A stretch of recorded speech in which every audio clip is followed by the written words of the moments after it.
do you do it? But it just is done. Hello, everyone. And welcome to AU4H Radio's Real Talk. I'm your host, Kshir, and I'm here tonight with my two best friends, Lee Roberts and Laurie Ann Smith. Hi, Laurie. Hello, everybody. Hi, Sissy Lee. Tonight, we're doing something a little bit different. We have our dear friend and co-host, Laurie, in the hot seat. I hope that she's ready. We have a lot of questions to ask. But first, we're going to go over a few comments. Everyone really likes the comment portion of the show, so I thought we could just share a few. I'm loving the new format. Thank you, ladies, for being a voice for children. I wish you were there when I was a child. I was one of those kids no one spoke out for or about. I suffered in silence for years, and I, too, try to be a voice for children, but I'm not as brave as the three of you. Leroy, Philadelphia, Pennsylvania. Thank you for standing up for children. Terry, North Carolina. Do you fear repercussions of speaking out on such a high platform? Child abuse, child rape, incest, and child killers are such a controversial topic. Allendale, Allentown, Pennsylvania. Donna, I read an article about you last night in the newspaper. Do you think it is fitting that they still call you controversial after 15 years? And do you ever see that changing, or you changing to be likable, so to speak? Debbie, Newcastle, Pennsylvania. And we also had a few about self-care. We have a lot of people asking if we're going to do any self-care shows. And a few of the comments were, each of you are beautiful women. Will you be doing shows of beauty and self-care? Linda, Pittsburgh, Pennsylvania. Lee, I love your short updo. Who is your stylist local in Crestview? Sharon, Crestview, Florida. Laurie, your eyes sparkle. What eye care products and makeup products do you use? Lindsay, Calgary. Donna, beautiful hair and skin. Donna, beautiful hair and skin. What products do you use to keep looking so flawless? Carol, State College, Pennsylvania. That was sweet, Carol. Thank you. And will you be doing shows on beauty products? Jennifer, South Beach. We actually are going to do more of like a Wellness Wednesday. I'm sure over time we will cover certain things. So that people can see like some of the little secrets that we do or don't do. I don't think any of the three of us are real big on products or makeup.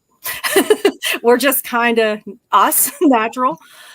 But, well, Laurie, are you ready? We're going to get you in the hot seat. I am ready for this. Absolutely. Okay. This is the 10th year anniversary of Laurie's first book, A Life of Death, The Redemption. And it just went in re-release with Northern Books. And she has generously donated all proceeds of the sales to Advocates United for Humanity. And we are grateful and very blessed. So, Laurie, first question. This is the 10th anniversary of the release of A Life of Death, The Redemption. How do you feel 10 years later with the release being re-released? And if you could, would you do anything differently? It's a good question. Actually, I'm excited. I'm still just as excited about it as I was when I first had it published. Like, I started out writing a public-facing blog that was called Not So Fond Memories Growing Up in an Abusive Household or something like that. And you had seen it, Donna, and another friend of mine who's an author, Tammy Bain, she saw it. And the two of you were telling me really simultaneously within about a week of each other that I should publish it. Mm-hmm. And I was like, I was just writing this public-facing blog because I wanted the world to know what happened to my siblings, to know what happened to me. It was more really about my siblings, my brothers, and what we had been through. It was just to get it out so that I wasn't carrying this load by myself. And there was many reasons I actually started writing that blog, but when it was suggested to be turned into a book, I was like, really? I wasn't an author at the time, and they were like, no, it's Donna was like, it's worth publishing. You should publish it. And my friend Tammy said the same thing. She's like, you need to publish that. And I'm like, she said you could reach more people, and I'm like, well, that's I guess so we did, and we published it, and it really made me feel empowered as a survivor of abuse to tell my story, because it's all 100% true. And the reason, like, I was very honest in that book, in all my books, because I have to live with myself. I wouldn't be able to live with myself had I told a bunch of lies and mistruths about what happened. It just, for me, truth is everything. Yes. And so I was very comfortable with what I had put out there because it's the truth.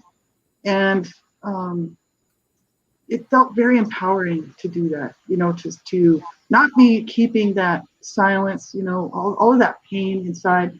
It was actually the first step in my healing journey, was to just start, getting it out there so that I didn't have to carry it myself anymore.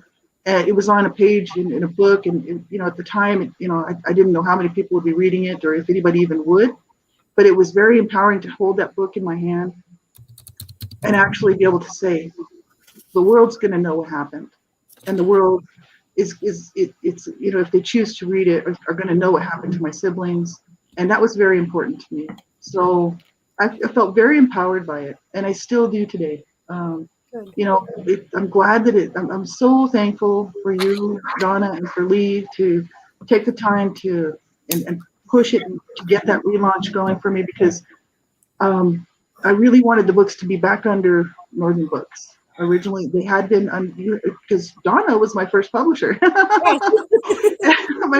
And Lee was one of my first editors. So, Yes. The two of you were the ones that put my book out in the first place, right? And so it just really feels good to have it relaunched and republished again under Northern Books. That makes me very happy, because I know, like, the funding, I always wanted the funding to go to stop and prevent child abuse. So I never wanted the money for those books, any of the books I've written. So this is what's so important to me. It's very empowering for me to be able to do that. And it makes me feel that something good can come from a bad situation. So yes. Yeah. Yes.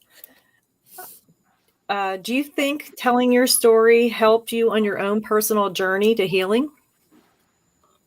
Yeah, most definitely. And even if I hadn't gone public and I had just journaled it and, never let anybody see it, I think it was just getting it out of that secret silence that had been pushed down, shoved down for so long, was allowing it to come out onto the paper, or was on the computer actually, typing this stuff into a blog. But it was just not carrying that load by myself anymore. It was a huge part of my healing journey. Absolutely. Well, sometimes, like, if you're having a really rough day or a bad day, and I know I've had several, and I've called you, and when I'm done, I always feel better. And I feel like if you get it out, you always feel so much better. Like, once you get the negative energy out, or you bring it to light, or you share with someone, that, and I can understand how that can be very empowering, especially the story you told. Personally, I thought your story was amazing from the first time I seen it on your blog. And from the minute I saw it, it was like, this girl has to get published. She can't say no. She has to share this story. Because so many people, people don't realize, but so many people are helped by these stories. And if they see someone else being strong and feeling empowered, then they too feel that they can be empowered. And I think that's really important, that survivors share their story if they're comfortable, because a lot of survivors aren't comfortable. But people like you that are comfortable and that share your story, I just think that that's such a wonderful thing, because it helps so many people. It truly does. Yeah, absolutely. And I had seen other people, other survivors of abuse had written their stories, and I had read them, and, not all of them, but some of them. And it was very empowering, to know that they could do it, that they made it. When I first started my healing journey, that was very important for me to see what other survivors had been through and what they had come through. And I mean, I could empathize with them, and I could, I understood how hard it was for them. So seeing them making progress on their healing journey, and in their writings, with sharing with especially the survivor community, it was very, very empowering. Yes. And it gave me, the feeling that, hey, I can do this. I can make it. Yeah, so not everybody would want to go public, and I totally get that. I did it for many reasons, and like I said, it was something I had thought about before I did. I considered the consequences, and I realized that there weren't going to be any real consequences to be coming out publicly with it.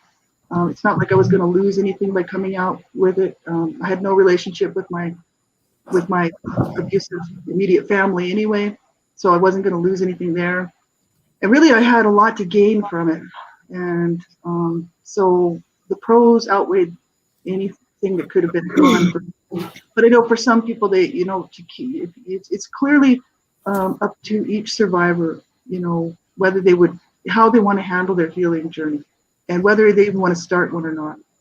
Because it's your life, right? So if you're a survivor and you're listening to this, you don't have to feel like you have to go public with your stuff.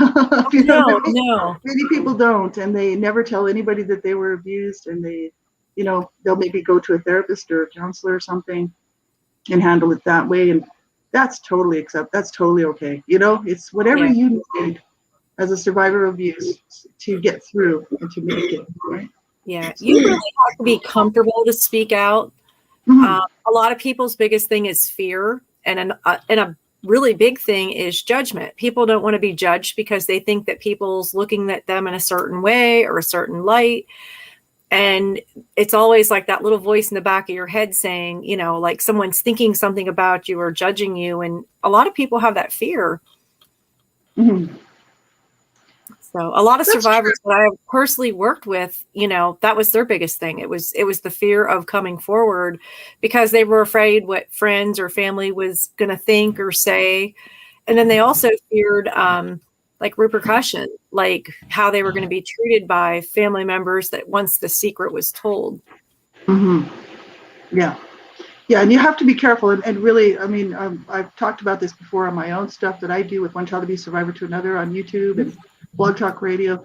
If you have to really weigh the consequences, and because there could be consequences to coming forward with your stuff, and it has to be something that you're willing to be okay with. Yes. So it's not. You have to think about these things before you do something like that. For me, I did think about it before it went public, but it didn't take me very long to decide that, I needed to do that really in order for me to be able to get that load off, because I was always spinning down into a spiral of depression because of the abuse, and which would then cause me to become suicidal ideation.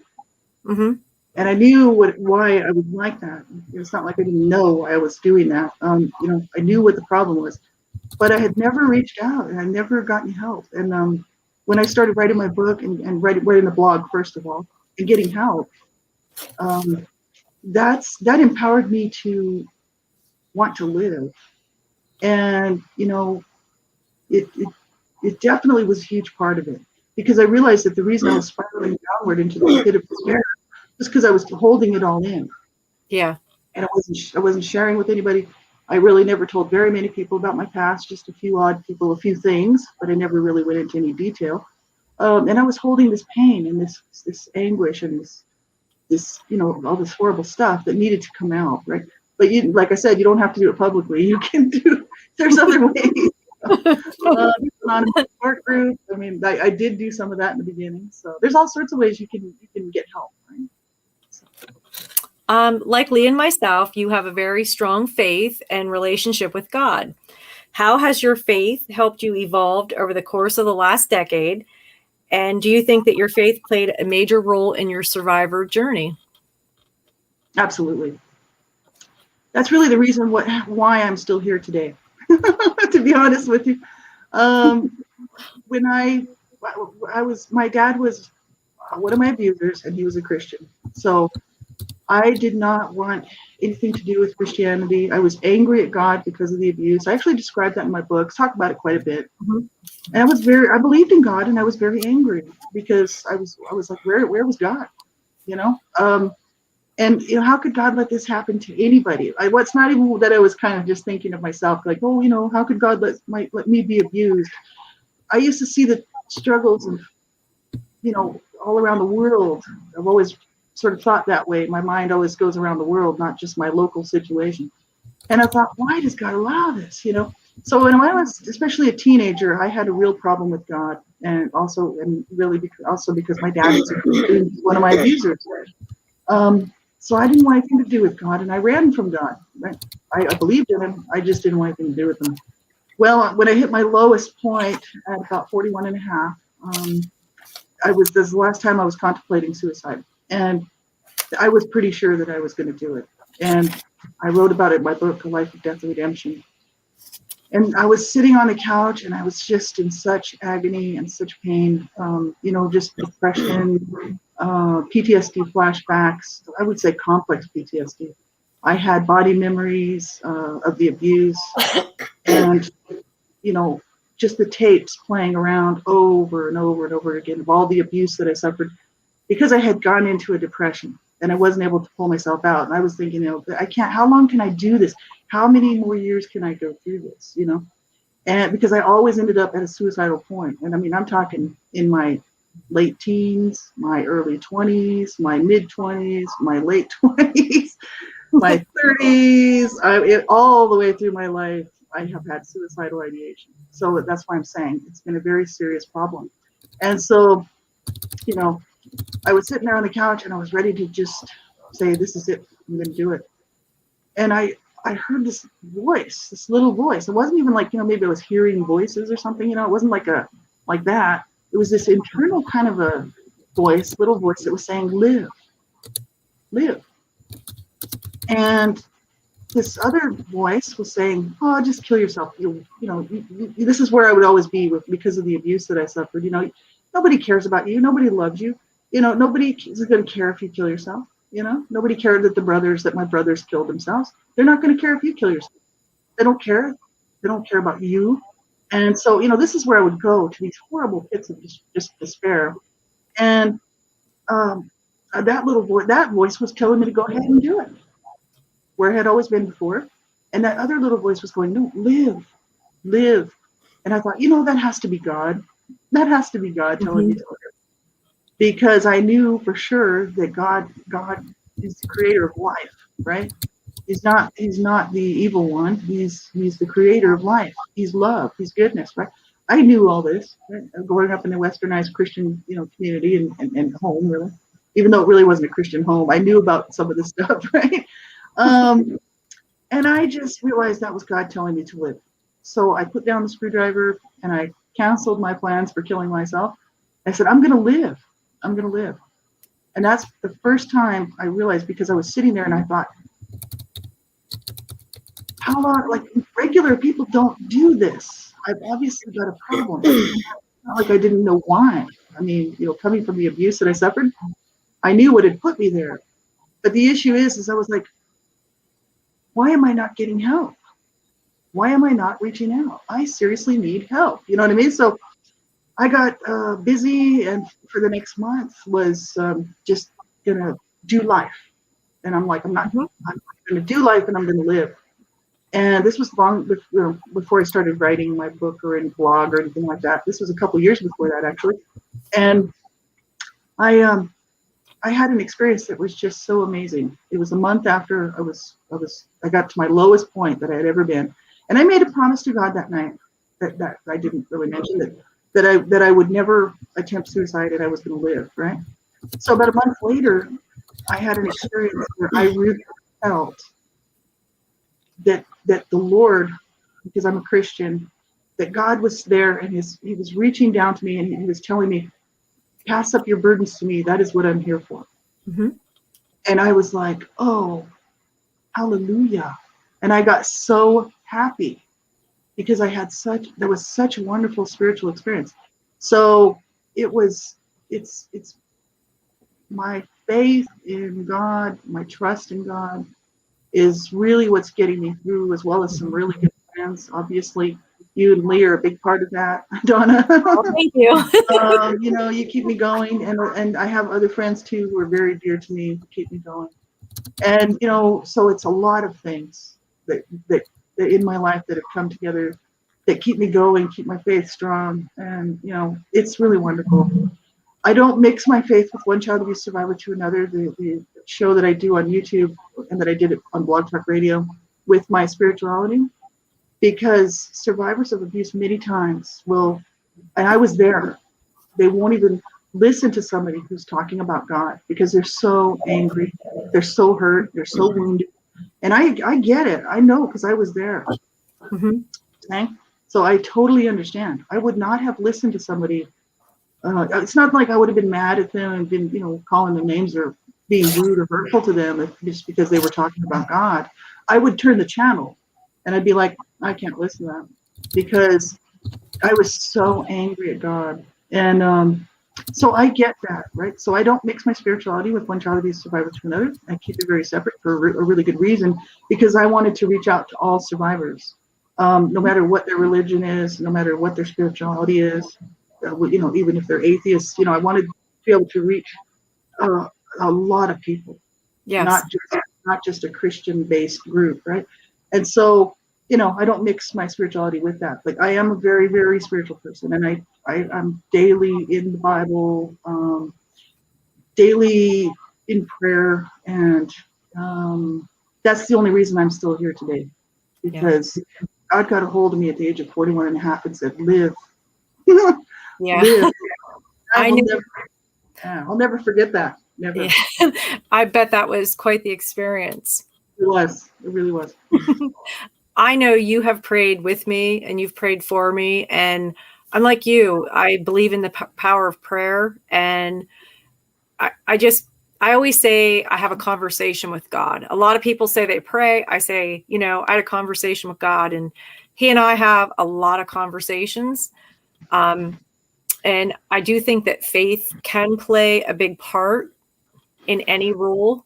It just has to be given the opportunity. But I do understand why you keep it separated from your shows, because there's people out there from all different genders, all different, forms, and everyone needs to hear they're important, they're valued, or that there is help available. So I completely understand that. Lee has a few questions to ask you, so I'm going to turn it over to her. Before I ask the couple of questions I have for you, Laurie, I want to say the power of prayer.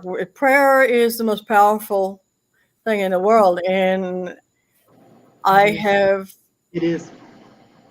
been the receiver of miracles, of answered prayers. I have witnessed it in others. So it's incredibly powerful. And definitely being angry with God, that's definitely understand, where was he? Why didn't you save me? Why didn't you stop it? Why'd you let it happen? Before I ask the question that I have, did you ever have a time when you had difficulty calling him Father or God? Just for a lot of, I know personally, it's like I couldn't call him Father. I couldn't use the word God, Father. So I went with my Native American history and my lineage. I called him the Great Spirit, which he really is. So that's, and I had to have somebody actually gave me permission to do that. In order to give myself permission, I had to get permission from somebody else. I'm like, oh, I can do that. Okay. So did you ever experience anything like that? Go through a time like that? No, not really. Even though my dad was one of my abusers, my mom was my main abuser. My dad was also abusive, abusing all of us. But I never had a problem with calling God Father or looking at him as a male figure. It's just never been an issue for me. But I know that so many survivors do, who may have been abused by someone in their family who either was their father or stepfather or a father figure type, right?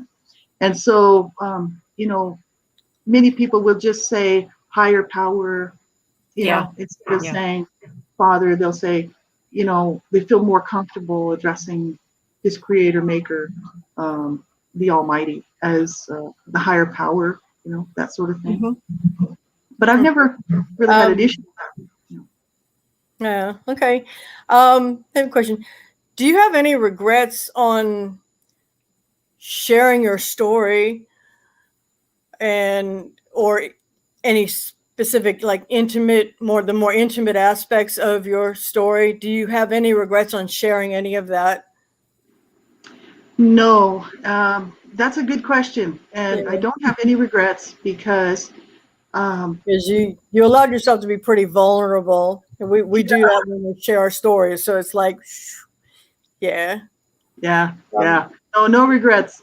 I really, the One Child Abuse Survivor to Another, The Journey, that's the book about the CSA child sexual abuse. It was definitely hard to write.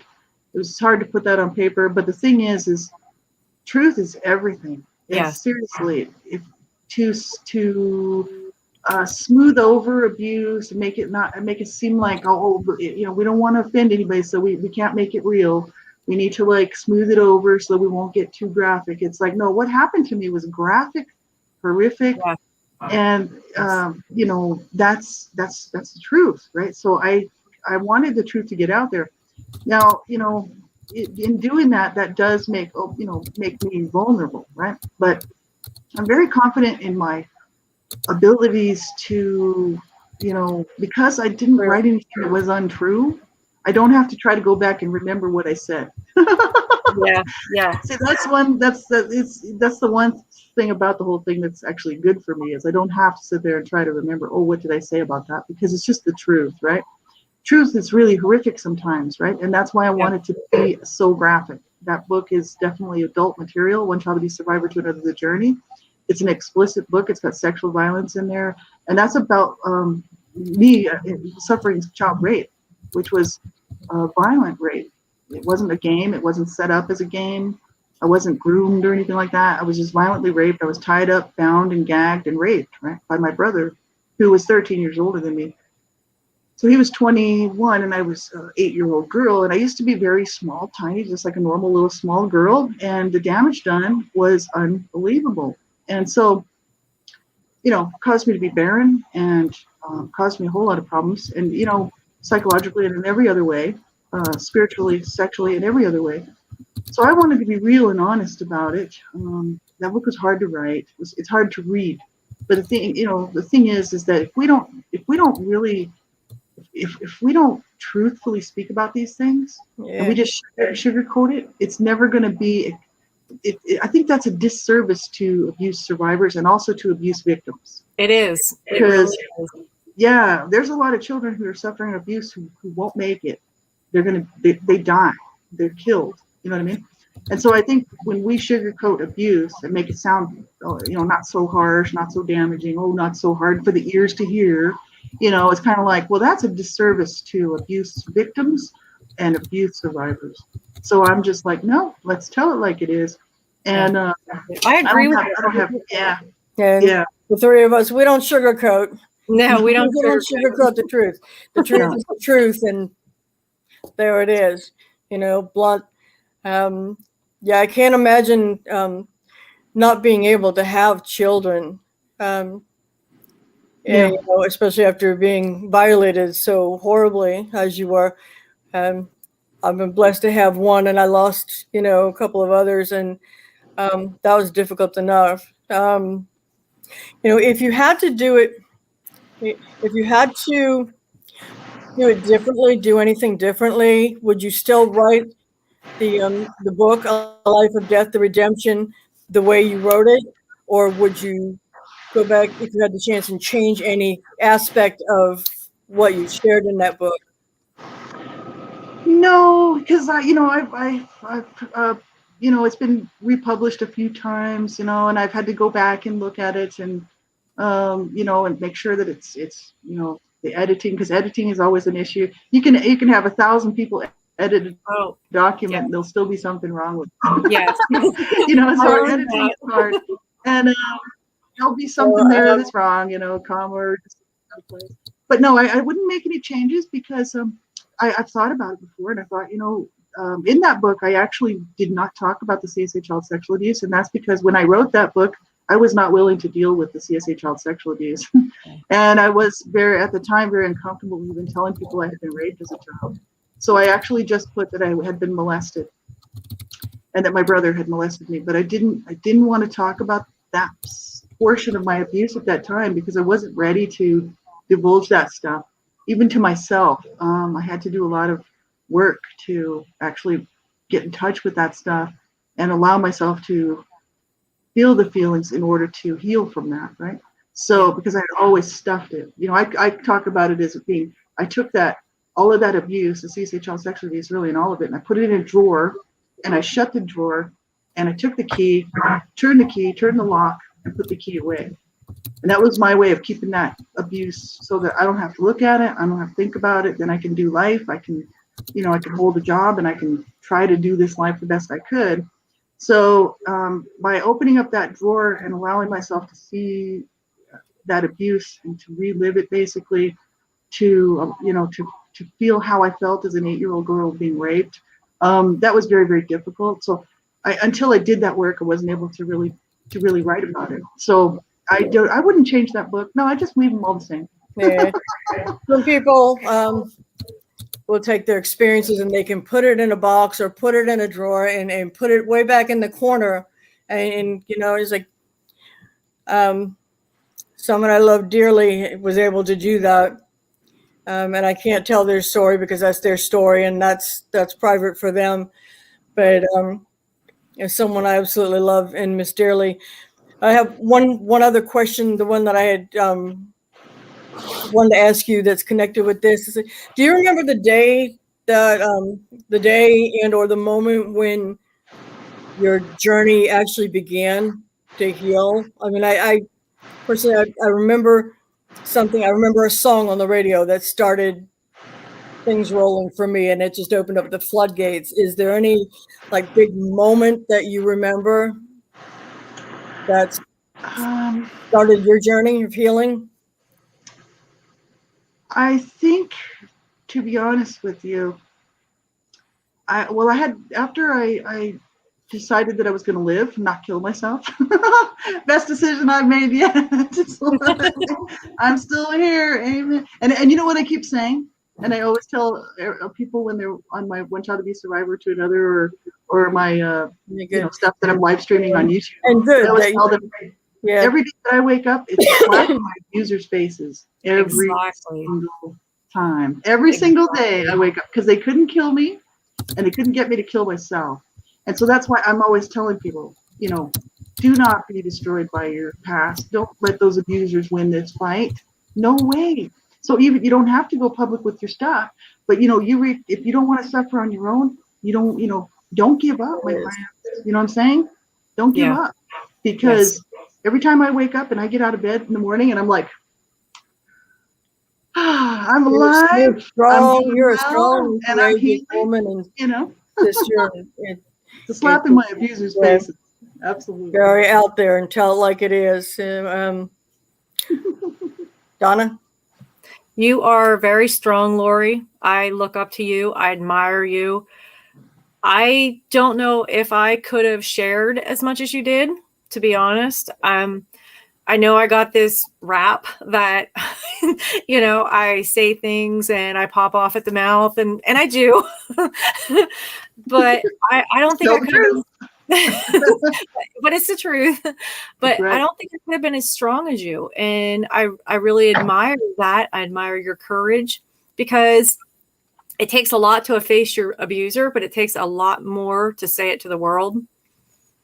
So yeah, this is, I think what it has, for me, there was safety in numbers, because I really never, because I grew up abused by both of my parents, and in a very dysfunctional, psychologically just abusive, also along with physical abuse environment.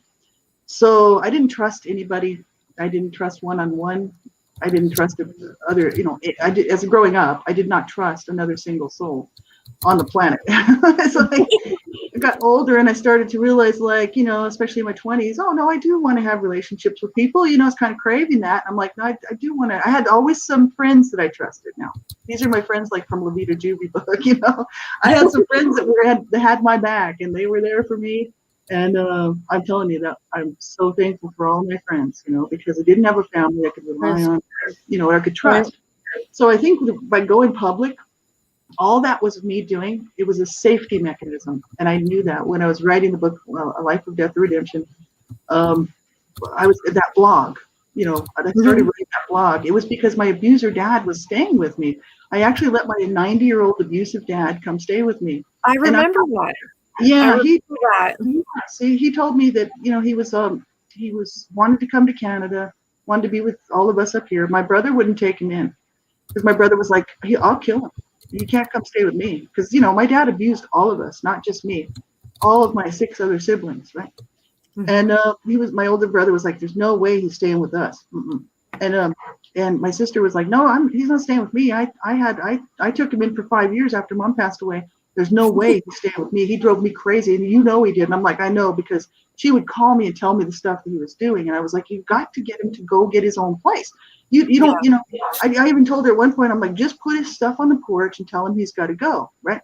But she wouldn't do that, right? And I'm like, I guess she's trying to be nice, right? We're not our abusive parents, right? All of my siblings were really, we didn't do what my parents did to us. We were actually really good to our parents, whereas our parents were really horrible to us, right? But we didn't want to be abusers, right? So, it's, he was staying with me, and I took him in for a year because he didn't have anywhere to go in Canada, and he was old, really old man. And I thought, well, this would be our opportunity to finally have a relationship, which we had never had, right? And within a few months, he had driven me absolutely insane. He was holding a knife out at me in my kitchen, saying that me and my sister wanted him to be dead and all of this stuff. He was really becoming very toxic and abusive again. And I thought, nothing changes, he's going to have to go. So in the meantime, I was freaking out because I thought, well, he was too old to beat me up, 90 years old. He used to beat me up when I was a little kid, but he couldn't do it anymore. So I realized that the only thing he could do is maybe slit my throat in the middle of the night. You know what I mean? Mm-hmm. And my inner wounded child, all these children who were abused by him, this inner wounded part of myself, started freaking out. And I thought, I've got to write a blog.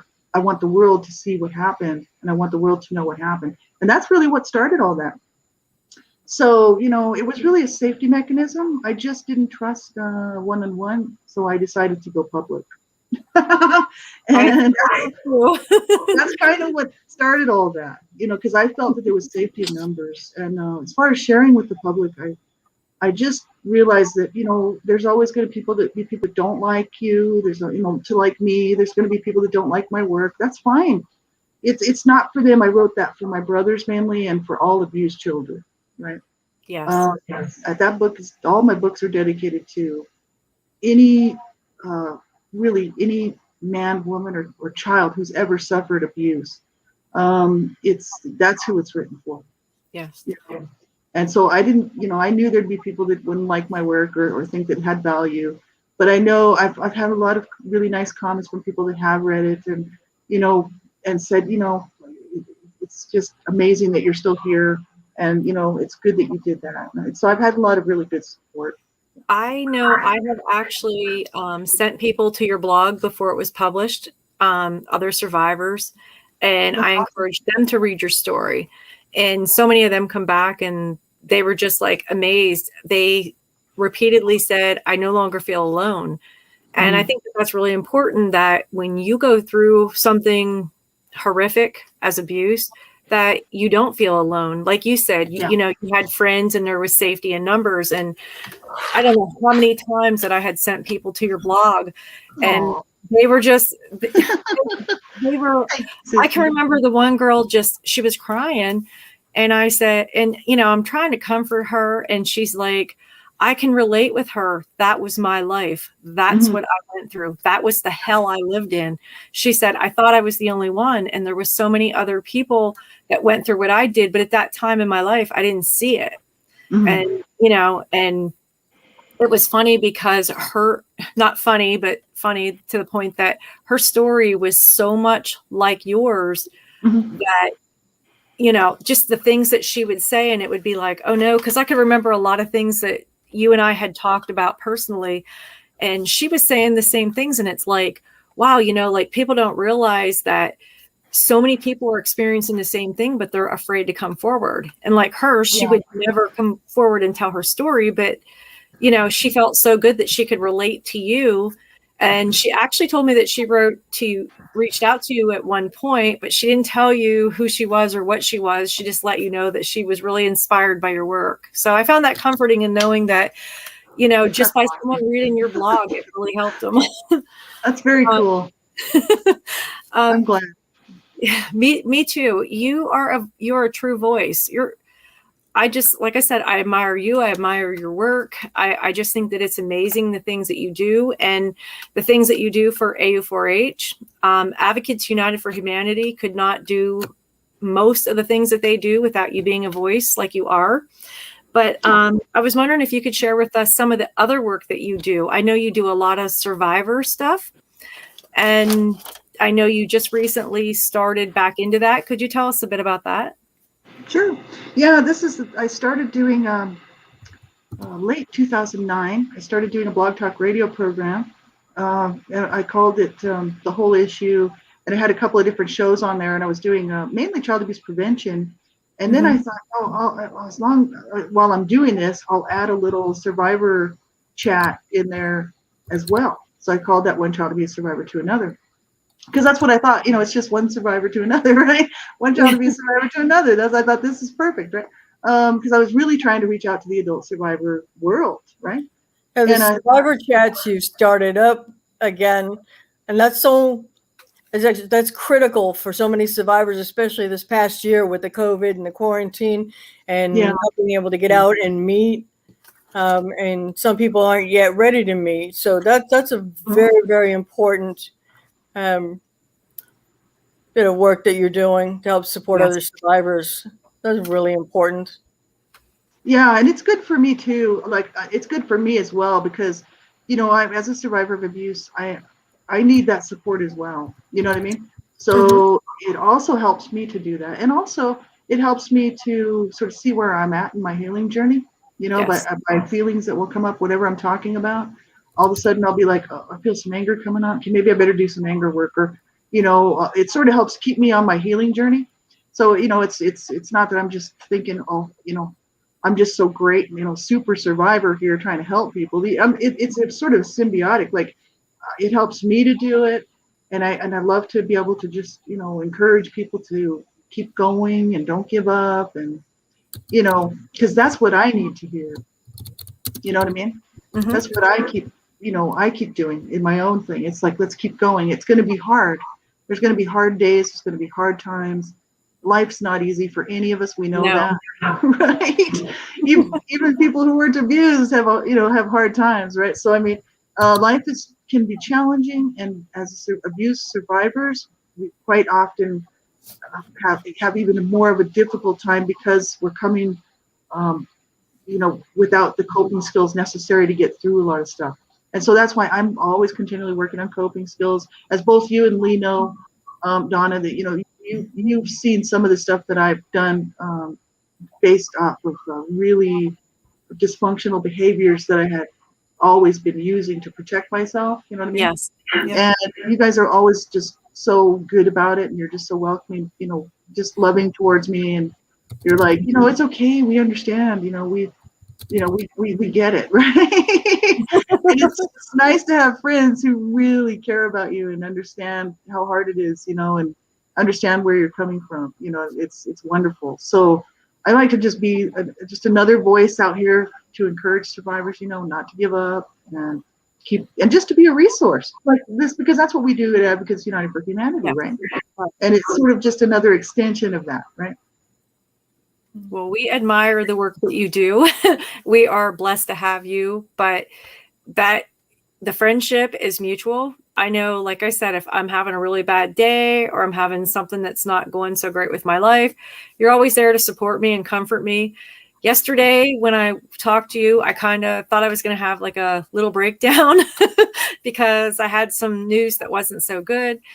And you just you saw me through, and just having someone to talk to and be there for you and have that support, that means the world. So I can understand how important, like, other people, especially in a survivor group, what it is to have someone just to talk to, just to have someone be able to relate with them or say a few kind words to them, because most of the people that we deal with, they suffer from abuse. A lot of it is emotional abuse, and they're not used to really hearing any kind words. It's always put downs or, nasty comments or words. And, we know words hurt. I mean, I say to people all the time, be careful what you say to your kids and how you say it, because, it sticks up here, and you can hit someone or smack someone, and over time they forget. But when you say mean, nasty, hurtful things, it stays right here and it doesn't go anywhere. Yeah, that's right. And I agree. It's just important to have that support network. And that's what I tell people, on, any of the stuff that I'm doing from, the survivor stuff. I'm like, if you don't want to do this alone, you don't have to. You know what I mean? Because some people do like to be, very much alone, and they're happy that way. That's fine. But because I get that. But the thing is if you don't want to do it alone, you don't have to. You just have to find some trustworthy people. I did. And that's what I always tell them. I'm like, I did. And I reached out, and all these hands came back to me. Lee Roberts was one of them too, because Lee Roberts is also a survivor of abuse, survivor of child abuse, and domestic violence.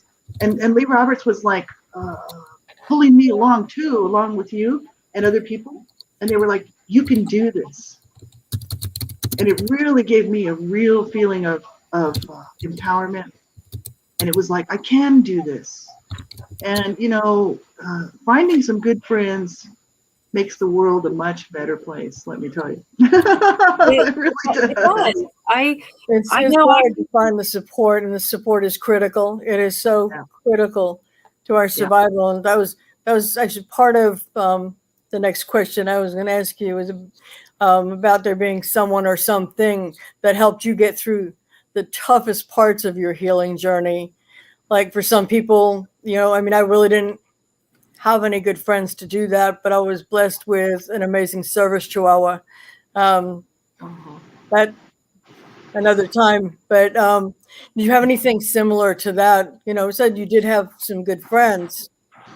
Did you? Yeah. You have any other type of support when you had the toughest parts of your journey?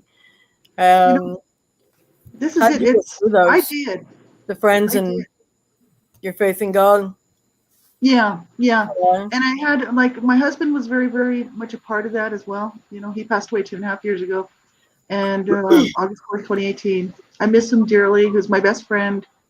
He was my best supporter, really. I mean, of course, he's my husband, right? He loved me unconditionally. He knew all about me. Sweetheart. He was. I'm so glad that you were blessed with him in your life. I really am. He was such a blessing, and I tell you, he wasn't abused. He couldn't really help me in that department because he wasn't abused. But he knew my story. He knew what had happened to me, and he didn't try to fix me. He didn't say, you need to be fixed. He just let me be me, and he loved me for me. And I just thought that was so awesome. He loved all my little weirdnesses. You know what I mean? That's important. It is. And he really got me. He actually found my humor. He understood my humor, my sense of humor, which is wonderful. And, because, it's great when you find somebody who gets your humor. You know what I mean? Mm-hmm. He's just a nice guy all the way around. I mean, nobody's perfect. What I'm saying? He's not, some Mr. Prince Charming. The issue is he was just there for me. That's all there is to it. When I was writing those books, he didn't see them until the end of finished results. And then he read them and he was like, I'm so happy for you. Anything I was doing with my healing journey, he was very happy about, started doing the blog talk radio stuff. He was happy about that. Hooked up with you and Lee. We were doing all that stuff with DTR, all the old volunteering stuff that we used to do back in the old days. He was happy about that. He was always happy that I was making progress in my healing journey, because he knew, what I had suffered and how hard it was for me. Because I had met him when I was 29 years old, and I didn't start my healing journey till the age of 42. So, that's better part of 12 years of suffering through where I would go into these bouts of depression.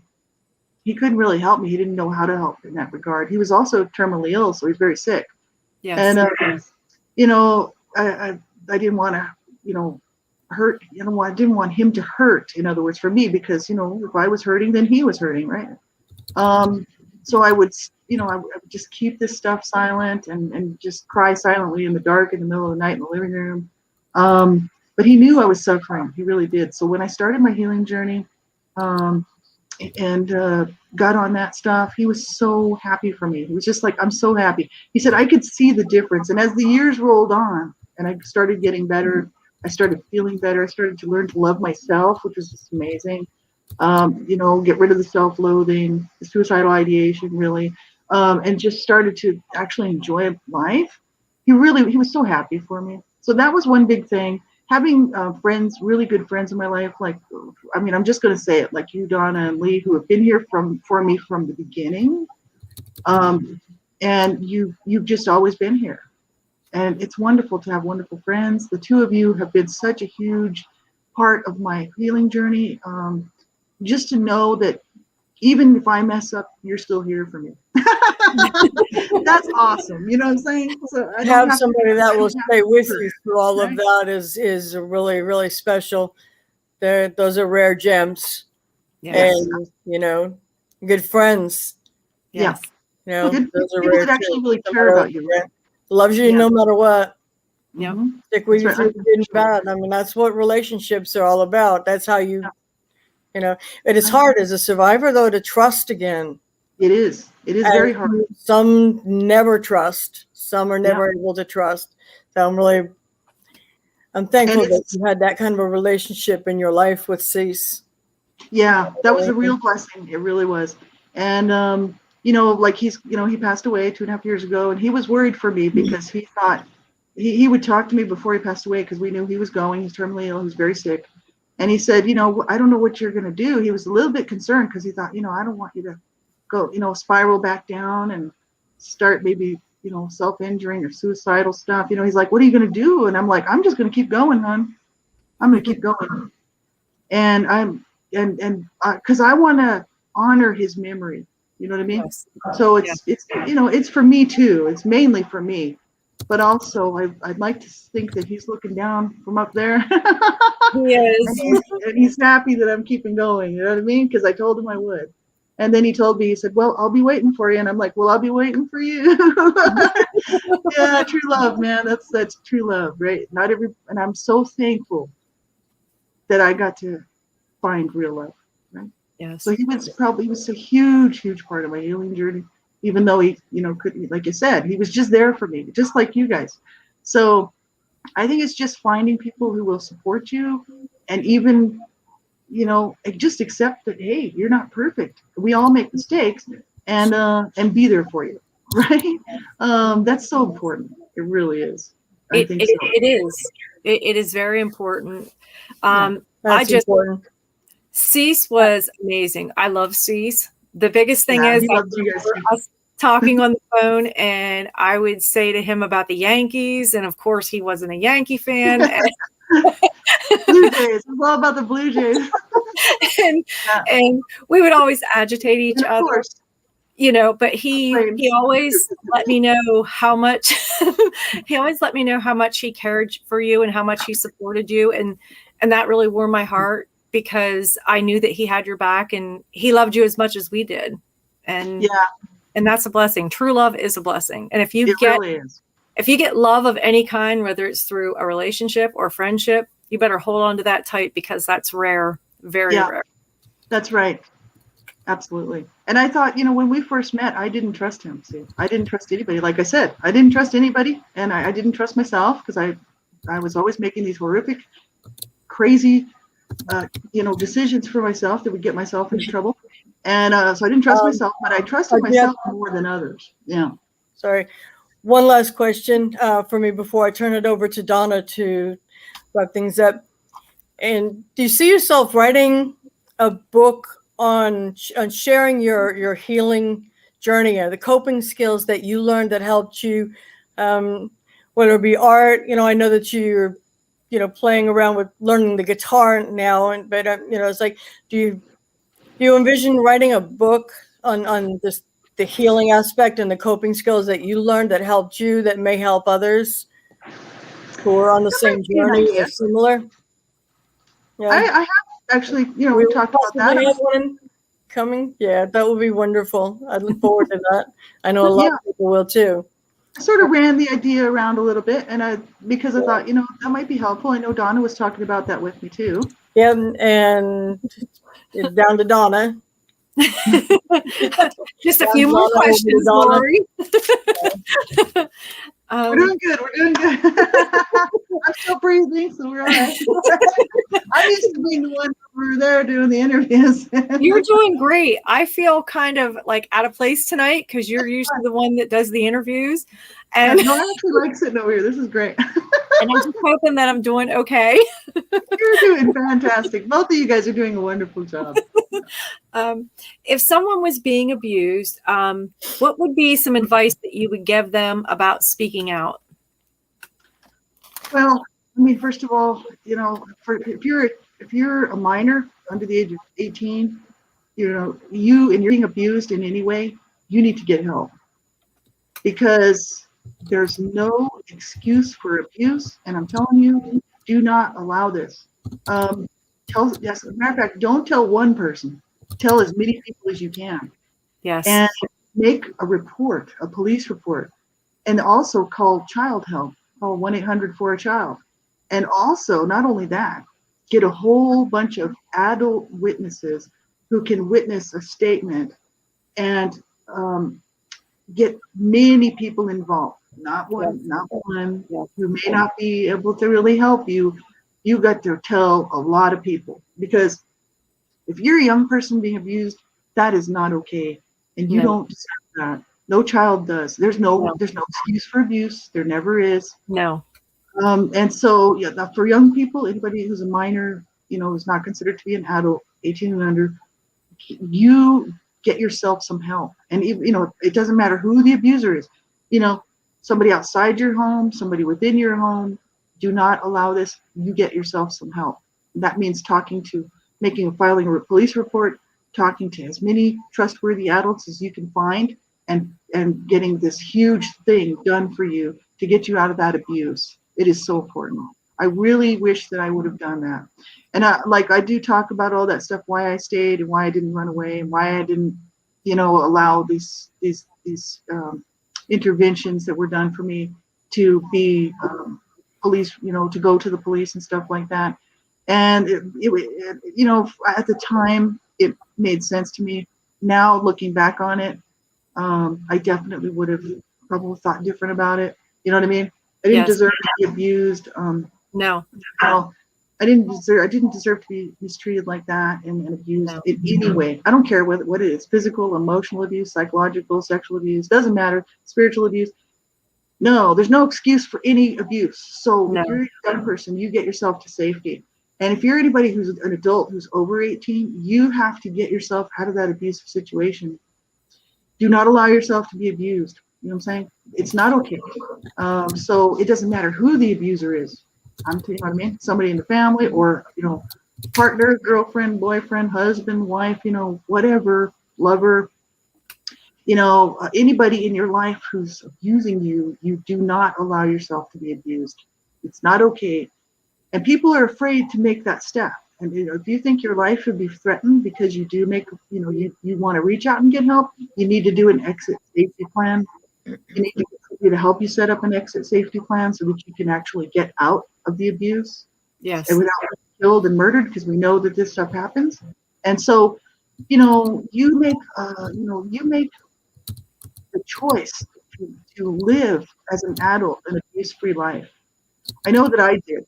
That's one thing that I was really so adamant about. I was like, there's no way I'm going to allow anybody to abuse me anymore, ever again. And I don't care who it is. No. I don't care. No. A friend, a boyfriend, a husband, a family member, somebody down the street. There's no excuse for abuse. See? So, get yourself to safety. Do not allow yourself to be abused. It's not okay. You No, don't abuse deserve is that. never okay.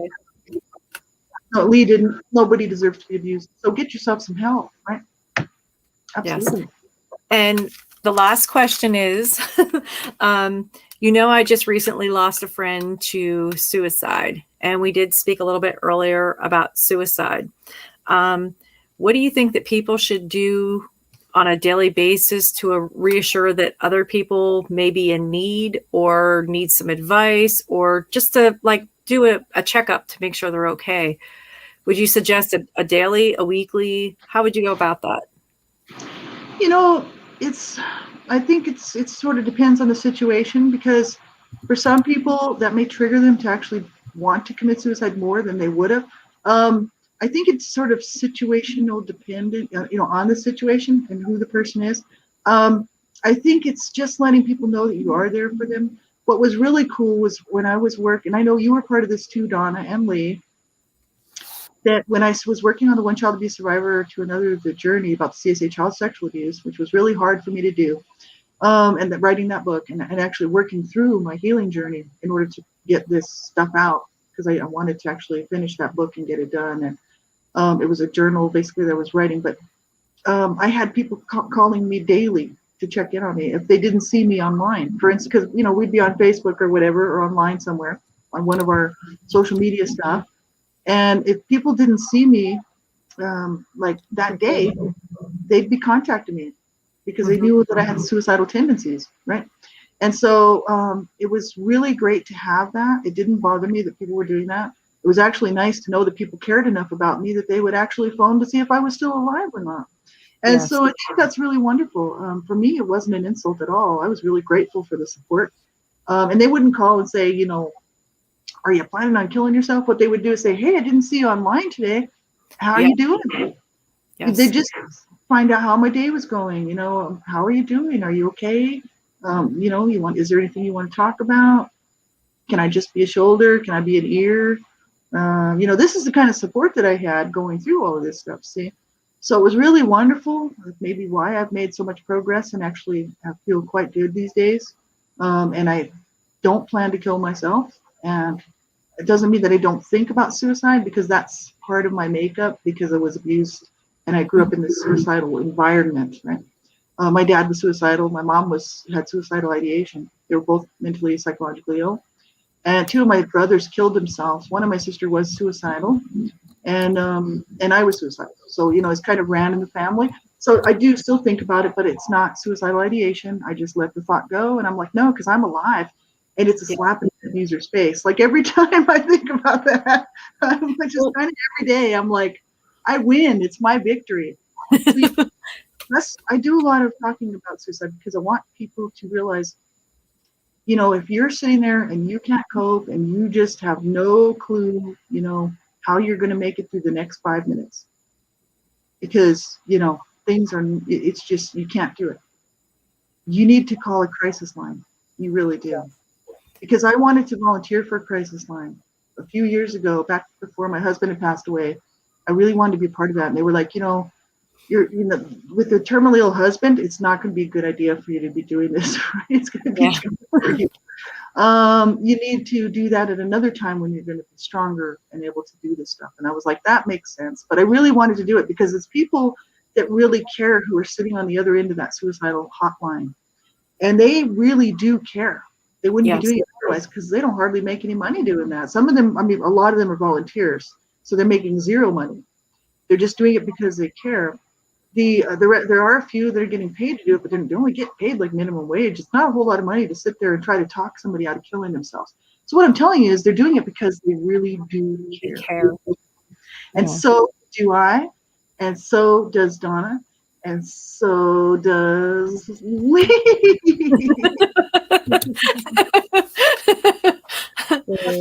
Yeah.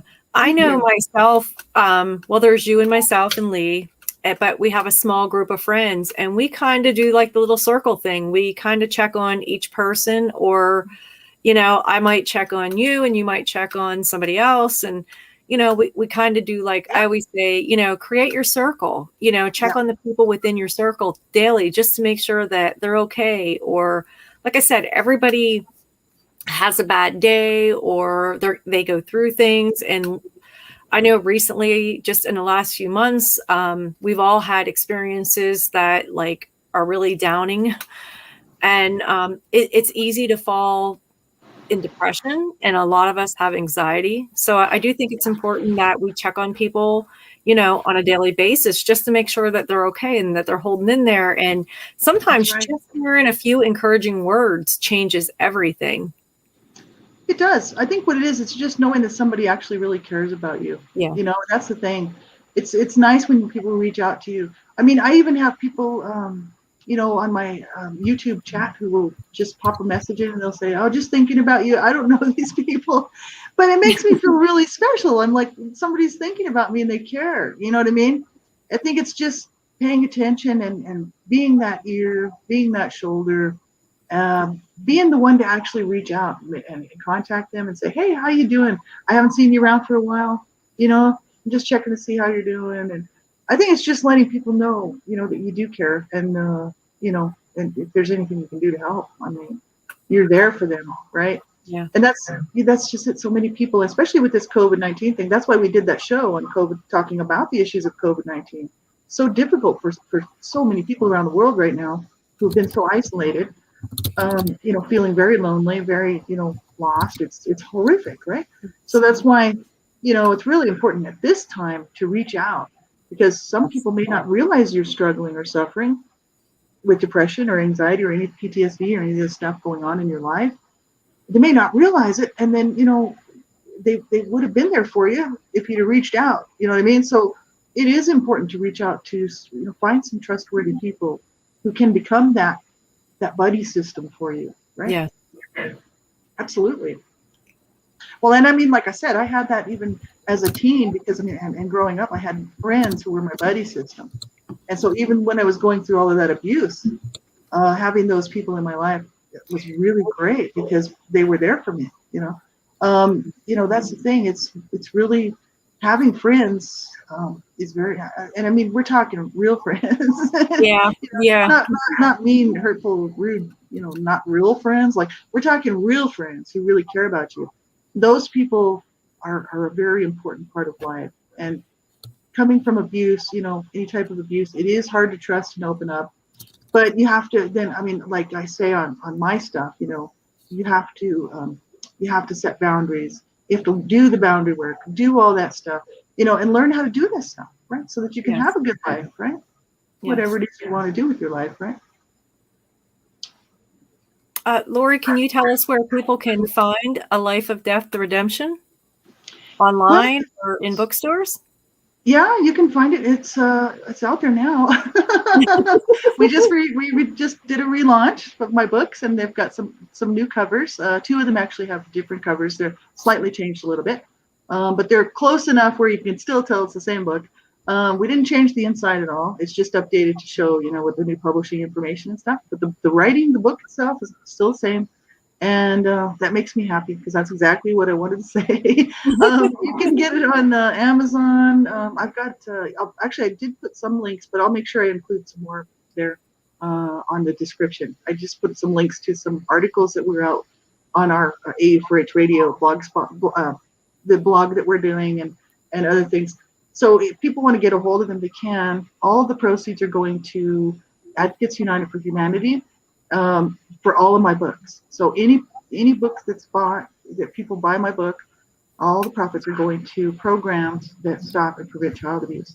So this is what has always happened with money for those books. But I'm really glad to say they are going now to Advocates United for Humanity. That makes me really happy. And because that, to me, that's what makes me feel good about this whole thing. Because, I still, it's not like I used to be where the abuse was just so overwhelming. But the issue is I still know I was abused as a child. I just have to look in the mirror and I can see it. You know what I mean? It's like that stuff doesn't go away. You know what I'm saying? So I remember, what it was to be abused. And the thing is by having that money from those books go to work to stop prevent child abuse, make something good come out of something bad. And so that makes me really happy. So that's, I know it want does. to know, I don't want the money for those books. I want that to go to help stop and prevent child abuse, which makes me extremely happy. I know it does, because the whole time throughout the process, you just kept saying that, you know, that you really wanted it to do something special. But I would like to share with you that Lee and I had a talk, and we are going to use all the proceeds from your book this year to the Community Kids Watch program in memory of 9-year-old Anson. I know that your heart went out as well as ours, and it broke over losing Anson. Yeah. It's a tough subject. I still get emotional. I still cry when I think about it. It was just too close to home for me. I've traveled. I've seen a lot. I've done a lot. But when it's like in your own backyard, in your own community, it's devastating. I mean, I get lost for words, and that doesn't happen very often to me. But we would like to thank you, and we are very honored for you to be a part of the organization and AU4H Radio's Real Talk. This show has been phenomenal. We are getting so much great feedback, and I'm so excited because I kind of feared being on the radio again after all these years, because it was a little break for me. And I'm hoping that, you know, I get back in the swing real quick, and I come back with the, as they say, controversial me. I'm not so sure, though. I think I'm mild down. I think I'm mild down a little bit. That's right. We have all been very very open about how we feel about things, whether people want to call that controversial or not. We're just speaking our truth, and you know, it's been such a wonderful thing. Like I said, because we bonded so many years ago doing the volunteering that we were doing to stop and prevent child abuse and to help survivors of abuse. You know, it's always been part of our mission, and with Advocacy United for Humanity, that's part of it as well. So it's not all of it, but it's part of it. And so that's just so wonderful. I think it's wonderful that this will go to help the Community Kids Watch program, and for Anson, because I'm an ambassador. That's right. Yeah. I'm a Community Kids Watch ambassador. Yeah. And the thing is it's so important, you know, for children out there, you know, children who are losing their lives tonight. This is why we talk about this stuff, because I could have been killed by that abuse, you know, that I suffered. It could have been me, right? And then you would have seen my little picture on there from my little, you know, 7, 8-year-old, 9-year-old, 10-year-old with that little smile on my face, and everybody been going, you know, oh, how sad, how tragic, you know. Do you ever think that people think that child abuse is like a rare instance, or it only happens occasionally? Do you think that people don't take it serious that child abuse is actually an epidemic, and there's so many children losing their lives each day? Yeah, I think some of it is that, and I think you know, because I think people tend to gloss over. They don't pay much attention to the headlines because they're so disturbing, and a lot of people just don't care because they're like, who cares? This is somebody else's kid, no big deal. It doesn't mean anything to them. Yeah, I don't know how people can be like that, but I know that I'm sure there are people like that, and that's, hey, whatever your thing is, you know what I'm saying? Yes. For me, it probably is because I was abused, and I watched my siblings be abused, and I thought, you know, it's not okay what people are doing to their children. No. Abuse is not okay. Well, I know here where I am, I live in a very small community. I know, like, when there's something in the headlines, like I just read a headline yesterday about a little boy, his mother was going to abandon him at a park in Ohio, and it ended up he grabbed a hold of the vehicle and she actually drug him, and then she ran over him and she left. She come back 30 to 40 minutes later and he had passed away, and she throws him in the trunk and takes him home. And the next day, her and her boyfriend, you know, they throw him in the river. And a lot of people here was saying, oh, that's so sad. It's awful when things like that happen.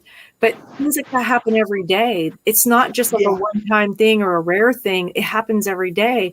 And I think so many people don't know that, or they don't see that, or maybe they don't believe it, or, you know, maybe we always say child abuse is ugly. Maybe nobody really wants to see it, but if you don't see it and you don't talk about it, then it just continues. And then, Yeah, you know, that's right. it's going to continue, and the more and more innocent children are going to lose their lives. And I think it's better whether we're considered controversial or not, because we speak the truth. We don't lie. We give you facts. And we don't sugarcoat. And I think that a lot of people don't like that because they want to live in their happy, fun little worlds, and they don't want to think of anything bad happening. But life is, bad things happen, you know. That's right. Bad people do exist. Children are dying, you know what I mean? Children are dying. And at the hands of people that are supposed to be taking care of them. And the issue is like abuse is it's not a fun topic. People and I can't blame people for not wanting to hear about it. I really can't. It's generally like-minded people who are out here working to save children's lives. Because for some reason we care, you know. A lot of people really don't. They don't have time to think about it or care about it, and it doesn't bother them that people are killing their children around the world. It just bothers me because that's a human life, and we all have human rights. And if we don't stand up for those human rights, we're going to lose them. Like, that's the issue. Human rights came by, only just recently, and people have fought and died for these human rights. And like, children actually have more rights than adults do, because they actually have the right to be protected, and they have a right to be, loved and nurtured and cared about. And children, when they're being abused, their rights are being taken away from them, right? Abused in any way, I'm talking. It doesn't matter what kind of abuse it is. Their rights are being taken away. And I just am one of these people that I don't mind standing up and talking about this stuff, because this is really important. Because children are dying, and people would say, well, maybe you just do that because, you were raped as a child and you were beaten and nobody, that's just your thing, And it's actually, no, because I'm a human being on the planet, and I just think it's wrong for people to treat anybody like that, whether they're a child or an adult, right? So it's, I'm against abuse of all types, and I'm against abuse of any type, against an adult or a child or an animal. So, as you know, Donna and Lee, we're always talking about, animal abuse prevention and stuff as well. Look at I was thinking about our mascots, and they must have had a really hard day because they were all asleep. So mine's in his little bed. Oh, he's so cute. Yeah. He's so precious. I just want to pick him up and hug him because he's so big. I want to add something real quick. And you said the abuse is ugly, and it is. It's a horrible, ugly, nasty thing to happen to anybody. And back to a comment that you shared in the beginning, the repercussions that may come from us speaking out on such a high platform are nothing compared to what could happen to a child if we don't say anything. Exactly. And we three will not be silenced. We will speak. No apologies, speaking the truth. And, we'll stand up for the kids, because we're adults and we can take it. But the child, they need somebody to speak for them. They need a voice, and we are their voice. We can reach a lot of people on this platform. And, that's right. So that's the way it is. We'll keep speaking. We're going to keep talking, and we're going to make a difference. Yeah, amen. Yeah. And really, it's just about, we have a voice and we can use it. That's where I was so many years ago. I have a voice, when I started doing Blog Talk Radio, I was just sitting here in the same apartment. This was the same desk, different computer, but I still have the same desk. This was many years ago. And and I was just like, I've got a voice. I can speak out. And I actually had some flack from some people. They were just like, why do you do this? And I'm like, because I have a voice and I can use it. I can use it to try to help people, right? And to try to make a difference in this mess. So, yeah, definitely. I'm glad to be able to do this. Let me tell you, I wouldn't do anything differently. I wish I could do more. We all can only do what we can do, and what we have, right? Yes. But I think as long as we're all doing something and using our voice, it does make a difference. Absolutely. Yes, it does. Yes, it does.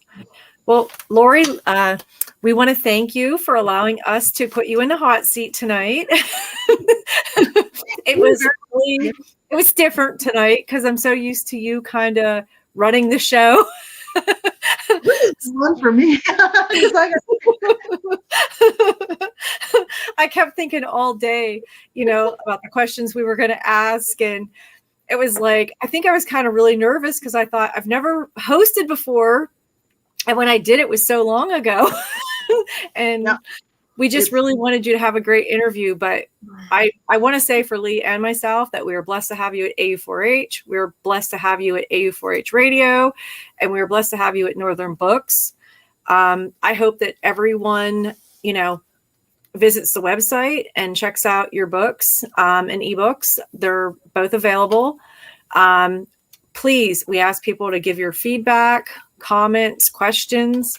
If anyone is suffering in silence or needs someone to talk to, one of us is always here. We have dedicated volunteers that work around the clock trying to assist people. So, anytime that anyone feels that they just want to talk to someone or want to reach out to them, and they can do that on your website. If you want to give us the link, please. Yeah, that's it's HTTPS. It doesn't have a www in front of it. It's just author Laurie Ann Smith.weebly.com. Perfect. And I'll actually because I usually do the updating of the stuff for the descriptions and stuff for the show, so I'll include all that there. It might be Perfect. there. So.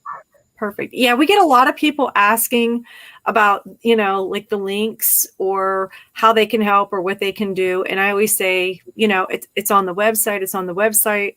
So hopefully we're going to start including some of that information in the description. Yeah. But like I said, Lee and I, we both want to thank you for letting us put you in the hot seat. Well, thank you. I'm cool. I'm starting to cool off. And I made it. And I just want to let you know that too bad. it wasn't that bad. They said they were going to be kind to me, so I'm like, that's nice. I think we were pretty kind. You were very kind. Thank you very much. What a wonderful interview, and just always wonderful to spend time with you. And it's such a great mission, and I couldn't have done it without you. Like I said, I couldn't have done any of the stuff that I've done without you. You really were my mentors and my the people that stepped up to the plate just to bring me along and say, you can do this. You know what I mean? And so really, I owe you a debt of gratitude that it's just, I'll never be able to pay it back. So what I do is I try to pay it forward. And I just thank you. I thank you for all you do to help other people too, not just me. Because it's not just that Donna and Lee help just me. They help a lot of people. Let me tell you, there's a lot of people that would be able to sit there and say, that's right, they do. You just are both of you just so wonderful. I'm really honored and thankful to be able to still keep doing this with you guys. Like, this is amazing so many years later. And who would have thought, right? This is what I'm saying. So this is such a great honor to be able to be part of this again, and to be able to advocate alongside of you and try to make a difference. And so I just want to thank you, and I want to thank all the people who have supported us and along through the years, some going way back to when we first started. And for all of your nice comments, we appreciate the support. We just appreciate it. And I appreciate all the volunteers who are working so hard for AU4H and trying to make a difference through their communities and stuff. It's just so wonderful. So thanks to everybody. Really, I couldn't have done it without you. Well, Lee and I feel the same exact way. We are very grateful, very thankful. And you're going to make me cry with all the sweet things that you said.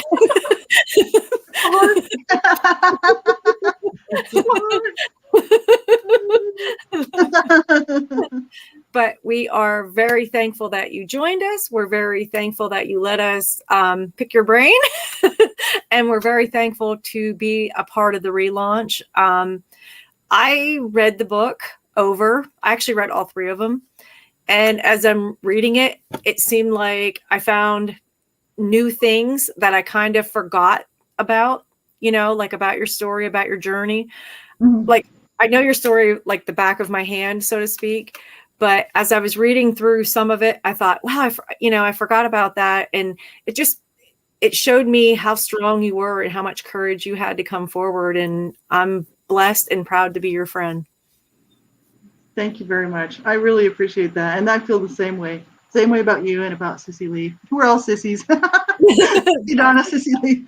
I feel the same way about you. You are my sisters and you are my friends. And I really thank you so much. Because, I think, quite honestly, I think you're my biggest fans. We are. and I really appreciate it. I really do. Thank you so much. And you really encourage me to keep going and to keep, just plugging along.